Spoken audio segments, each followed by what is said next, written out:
የአማራ ፋኖ ብሔራዊ ኃይል ሸዋ ቀጠና 7 ለ7 ክፍለ ጦር ቃኞች ከርካሜ እና ሆራ አካባቢ ባደረጉት አውደ ውጊያ ድል ተቀዳጁ። የአማራ ፋኖ ብሔራዊ ኃይል በጎጃም ራስ ቢትወደድ መንገሻ አቲከም 5ኛ ክፍለ ጦር አረንዛው ዳሞት ብርጌድ እጅጋ ሻለቃ ለወራት ሲያሰለጥኑ የቆዩ ፋኖዎችን እጅግ በአማረ ሁኔታ አስመርቋል። በሰሜን ወሎ ዞን በሀብሩ ወረዳ መርሳ ከተማ አስተዳደር የፋኖ ቤተሰብ ቤቶች በአገዛዙ ሎሌዎች ተቃጠሉ። ከአማራ ፋኖ ብሔራዊ ኃይል ጎጃም አገው ምድር ክፍለ ጦር ለኮሶበር እና አካባቢው ነዋሪዎች የተላለፈ የማስጠንቀቂያ መልእክት ይዘናል። የኤርትራና የኢትዮጵያ ፍጥጫ ዛሬም ቀጥሏል ተባለ። ሰላም ጤና ይስጥልኝ የተከበራችሁ እና የተወደዳችሁ አድማጭ ተመልካቾቻችን እነዚህንና ሌሎቹን ይዘናል። አብራችሁን ቆዩ። የአማራ ፋኖ ብሔራዊ ኃይል ሸዋ ቀጠና 7 ለ7 ክፍለ ጦር ቃኞች ከርካሜና ሆራ አካባቢ ባደረጉት አውደ ውጊያ ድል ተቀዳጁ።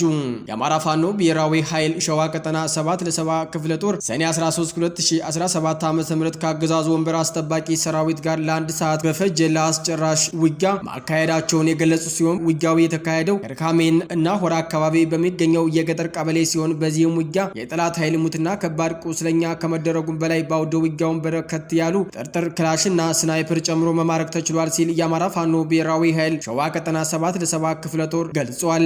የአማራ ፋኖ ብሔራዊ ኃይል ትግል የፖለቲካ፣ ወታደራዊ፣ ኢኮኖሚያዊ፣ ማህበራዊና ዲፕሎማሲያዊ እድገቶች ማስገንዘቡን ተከትሎ ያደረጃጀት የሚሆን የአመራር ማሻሻያ እየተደረጉ ይገኛል። በአማራ ፋኖ ብሔራዊ ኃይል ጎንደር ቀጠና የዳግማዊ ቴዎድሮስ 5ኛ ኮር አካል የሆነችው መብረቅ ክፍለ ጦር በዛሬው ዕለት ሰኔ 14 ቀን 2017 ዓ.ም የአማራ ፋኖ ብሔራዊ ኃይል በጎንደር ቀጠና የሥራ አስፈጻሚ አካላት በእንግድነት በተጋበዙበት የዳግማዊ ቴዎድሮስ 5ኛ ኮር ሰብሳቢና ስራ አስፈጻሚ በተገኙበት የአመራር ማሻሻያ ሪፎርም ተሰርቷል ብለዋል። በአደረጃጀቱ ውስጥ ተጨማሪ ኃላፊነቶች የተሰጡ ሲሆን የክፍለ ጦሩ አመራሮችም በአንድነት በመሆን ከሚመሩት ሰራዊት ፊት በመቆም ቃለ መሐላ ፈጽመዋል ተብሏል። አክለውም ጓዶቻችን የሞቱለት ዓላማ ከግብ ለማድረስ እንደ ብረት በጠነከረ ስነ ምግባር አንጸን በጠላት የሚደቀንብን ሁለንተናዊ መሰናክሎች ሁሉ በጋራ እየበጣጠስን ጉዞአችን ወደፊት እንቀጥላለን ብለዋል። በመጨረሻም በእንግድነት ከተጋበዙት የአማራ ፋኖ ብሔራዊ ኃይል ጎንደር ቀጠና ስራ አስፈጻሚዎች ኃላፊነት ለተሰጡ የክፍለ ጦር አመራሮችና አባላት መልእክት አስተላልፈዋል። ከአማራ ፋኖ ብሔራዊ ኃይል ጎጃም አገው ምድር ክፍለ ጦር ለኮሶበርና አካባቢ ነዋሪዎች የተላለፈ የማስጠንቀቂያ መልእክት። እንደሚታወቀው አማራን እንደ ህዝብ ለማጥፋት አቅዶ ሌት ከቀን እየሰራ ያለው ገዳዩ ስርዓት አማራ የሆነንና የአማራ የሆነን በሙሉ ጾታ እድሜ ሳይለይ እያጠፋ ይገኛል። የግፍ ያንገፈገፈው ማለትም የአማራው በጅምላ መገደል፣ መቀበር፣ መፈናቀል፣ የቤተ እምነታችን መውደም፣ እህቶቻችን መደፈርና ሌሎች ግፎች ያንገፈገፉት የአማራ የቁርጥ ቀን ልጆች ፋኖ ስርዓቱን ገደል አፋፍ ላይ አድርገው ጣረሞት ላይ እንዲሆን አድርጎታል። በጣረሞት ላይ የሚገኘው ስርዓት ትላንት በጅምላ የረሸነውን፣ የቀበረውን፣ ያፈናቀለውን ህዝብ በግዳጅ በሰልፍ ደግፉኝ እያለ እንደሆነ መረጃዎች ደርሰውናል። በነገው ዕለት ኮሶበር ላይ ሰልፍ ለማድረግ ህብረተሰቡን እንደጠራ ማረጋገጥ የተቻለ ሲሆን ሆኖም ግን ማንኛውም የኮሶበር ከተማ የእንገዳይ ስርዓት ባዘጋጀው ሰልፍ ላይ እንዳይገኝ እያስጠነቀቅን በሰልፉ የተገኘ ላይ እርምጃ የምንወስድ መሆኑን እንገልጻለን። የአማራ ፋኖ ብሔራዊ ኃይል ጎጃም አገው ምድር ክፍለ ጦር ያስተላለፈውን መመሪያ ጥሶ የተገኘ ማንኛውም አካል ላይ ከበድ ያለ እርምጃ የምንወስድ መሆኑን እንገልጻለን። ይህንን ሰልፍ ለማስተባበር በፍቅረ ነዋይ ወድቃችሁ ህዝባችሁን በምስር ወጥ የሸጣችሁ ወዳደር ባንዳዎች እያንዳንዷ እርምጃችሁ ከጎናችሁ ሆነን እየተከታተልናችሁ ሲሆን በአስቸኳይ ከዚህ ድርጊታችሁ እንድትታቀቡ እናሳስባለን። በሰሜን ወሎ ዞን በሀብሩ ወረዳ መርሳ ከተማ አስተዳደር የፋኖ ቤተሰብ ቤቶች በአገዛዙ ሎሌዎች ተቃጠሉ። በሰሜን ወሎ ዞን ሀብሩ ወረዳ በመርሳ ከተማ አስተዳደር የነበሩ የፋኖ ቤተሰቦችን ቤትና ንብረት እስከ 7 ትውልድ በመቁጠር ሙሉ ንብረታቸውንና ቤታቸውን በማቃጠር በወለጋ፣ አዲስ አበባና ሌሎች ክልሎች የታየውን የአማራ እረፍት የመንሳትና ሀብት ንብረቱን የማውደምና ተመጽዋች የማድረግ ተግባር በስልጣን አስጠባቂ ስግብግብ ሚሊሻ አማካኝነት ውድመት እንዲደርስበት ተደርጓል። በተለያዩ ጊዜያት እንደተጠቀሰው በመርሳ ከተማ አስተዳደር የበላይ ሹማምንት አይዟችሁ በርቱ የሚሉ በአማራ ጥላቻ የታወሩ አመራሮች ያሉበት ሲሆን ከነዚህ አመራሮች በግንባር ቀደምነት የሚሰለፉት 113 በላይ ንጹሃን እንደገደሉ የፊት አውራሪነቱን ሚና የሚጫወቱት በመርሳ ከተማ ከንቲባ በነ መሐመድ ያሲን የሚመራው የወንጀለኛ ቡድን ወደር አይገኝለትም ተብሏል።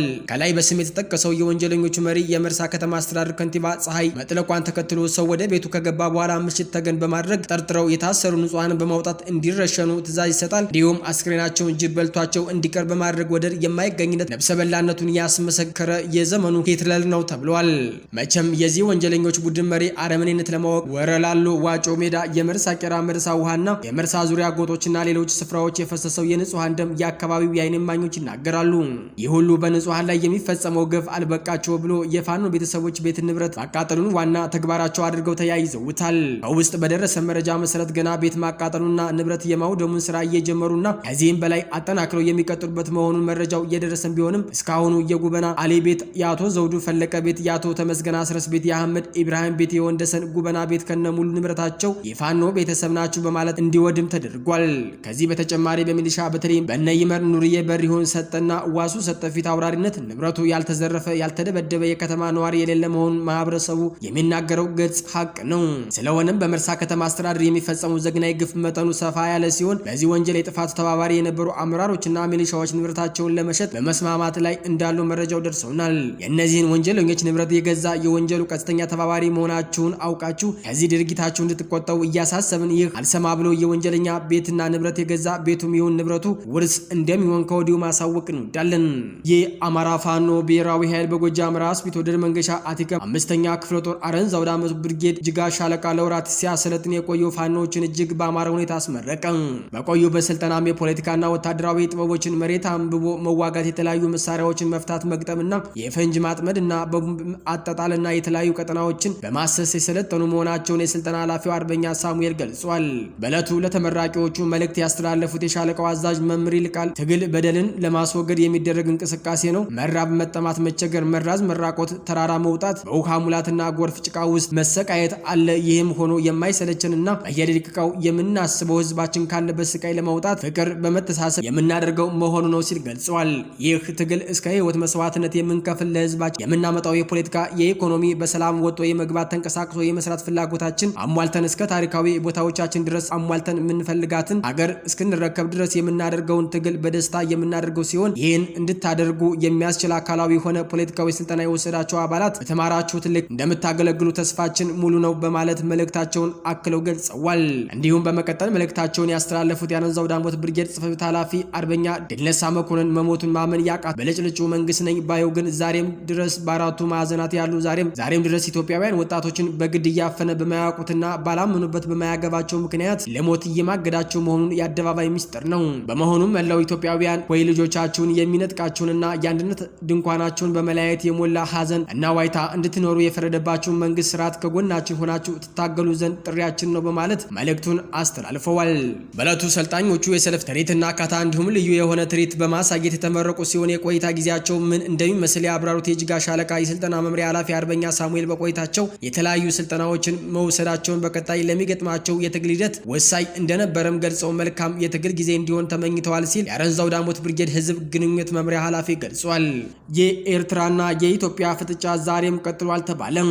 ኤርትራ 550ኛ 72ኛ 91ኛና 67ኛ ክፍለ ጦር እንዲሁም አንድ ብርጌድ ኮማንዶ ናዶ ጦር ከአስመራ ዙሪያ በማንቀሳቀስ ወደ ኢትዮጵያ ድንበር በማስጠጋት ኦባጃርና ተሰነይ የተሰኙ ስፍራዎች ላይ ማስጠጋቷ እየተነገረ ይገኛል።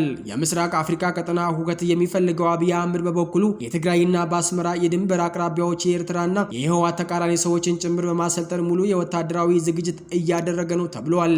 የተከበራችሁና የተወደዳችሁ አድማጭ ተመልካቾቻችን የዕለቱ አበይት ዜናዎች እስካሁኖቹ ነበሩ። በሌላ የዜና ሰዓታችን እስከምንገናኝ ጤና ይስጥልኝ።